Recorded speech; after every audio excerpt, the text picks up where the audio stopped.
25 जुलाई 2000 Paris airport की एक आम सी सुबह, मगर चंद लम्हों बाद तारीख बदलने वाली थी।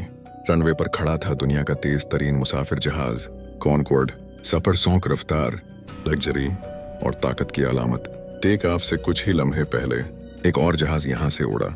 उसके इंजन से धात की एक छोटी सी पट्टी टूट कर रनवे पर गिर गई। सिर्फ 4 इंच का टुकड़ा। किसी ने नोट्स नहीं किया। अब कॉनकॉर्ड ने दौड़ना शुरू किया। रफ्तार बढ़ती गई। 100, 200, 300 किलोमीटर फी घंटा। फिर अचानक एक जोरदार धमाका। जहाज का टायर उसी धात के टुकड़े पर चढ़ा और फट गया। टायर के टुकड़े गोली की रफ्तार से फ्यूल टैंक से टकराए। टैंक में सुराख हुआ, ईंधन लीक होने लगा और देखते ही देखते आग भड़क उठी। पायलट्स ने जहाज संभालने की कोशिश की, मगर इंजन ताकत खो रहा था। जहाज फजा में तो था, लेकिन काबू से बाहर हो चुका था। सिर्फ चंद सेकंड बाद वो जहाज एक होटल की इमारत से जा टकराया। एक छोटा सा धात का टुकड़ा और 113 जिंदगियां खत्म। कभी कभी बड़ी तबाही के लिए बस एक मामूली सी गलती काफी होती है।